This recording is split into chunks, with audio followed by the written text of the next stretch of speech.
Assalamualaikum warahmatullahi wabarakatuh. Halo anak-anak, apa kabar? Semoga kita semua selalu diberikan kesehatan oleh Allah Subhanahu wa taala.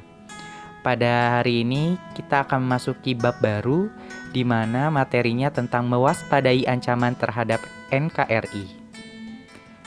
Mari kita simak bersama-sama. Pada bab kali ini kita akan pelajari tentang yang pertama, menelaah ancaman terhadap integrasi nasional. Lalu yang kedua ada strategi mengatasi berbagai ancaman terhadap ideologi, politik, ekonomi, sosial budaya, serta pertahanan dan keamanan. Lalu kita juga akan pelajari tentang ketahanan nasional. Pembahasan kita yang pertama ada ancaman di bidang ideologi. Beberapa kelompok melakukan perlawanan untuk menumbangkan Pancasila dan menggantinya dengan ideologi yang diusung kelompok. Ancaman ini pernah terjadi. Yang pertama itu Partai Komunis Indonesia atau kita kenal dengan PKI, di mana PKI ini ingin sekali mengubah ideologi Pancasila menjadi ideologi komunisme. Lalu selanjutnya ada Gerakan Darul Islam atau Tentara Islam Indonesia atau kita kenal dengan DITII, di mana DITII ini ingin mengubah ideologi Pancasila menjadi ideologi yang berdasarkan syariat Islam. Lalu yang kedua ada ancaman di bidang politik. Ancaman di bidang politik berupa gerakan separatis yang dilakukan oleh beberapa kelompok masyarakat yang ingin memisahkan wilayahnya dari NKRI.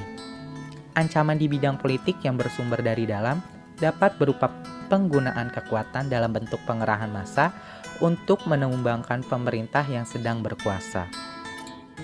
Contoh gerakan separatis yang ada di Indonesia yaitu Republik Maluku Selatan atau RMS, lalu ada Pemerintah Revolusioner Republik Indonesia PPRI di Sumatera, dan juga Perjuangan Rakyat Semesta atau Permesta di Sulawesi.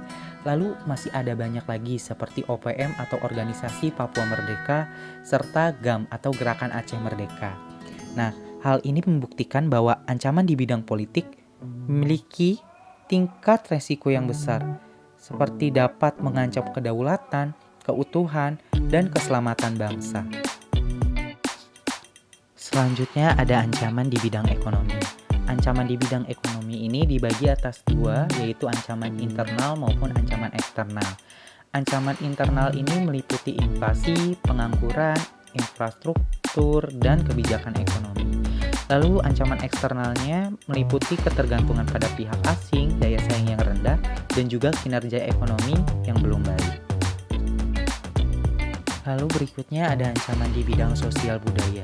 Ancaman di bidang sosial budaya dibagi atas dua, yaitu ancaman dari dalam dan juga ancaman dari luar. Ancaman dari dalam ini didorong oleh isu-isu kemiskinan, kebodohan, keterbelakangan, dan juga ketidakadilan. Nah, dari hal ini, isu tersebut menjadi titik pangkal timbulnya permasalahan seperti separatisme, terorisme, kekerasan, dan juga bencana akibat perbuatan manusia.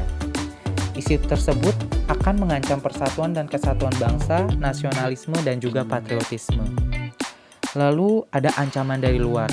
Ancaman dari luar ini timbul sebagai akibat dari pengaruh negatif globalisasi, seperti gaya hidup yang mulai konsumtif dengan mengkonsumsi barang-barang dari luar negeri, sifat hedonisme, sikap individualisme, munculnya gejala westernisasi, semakin memudarnya semangat gotong royong, solidaritas, kepedulian, dan kesetiakawanan sosial, dan semakin lunturnya nilai-nilai keagamaan dalam kehidupan bermasyarakat.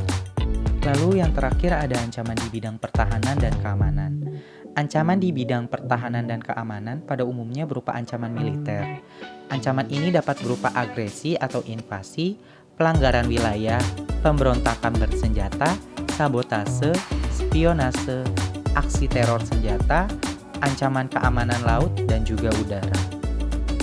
Cukup sekian materi mengenai ancaman di bidang Ipolexosbud Hankam.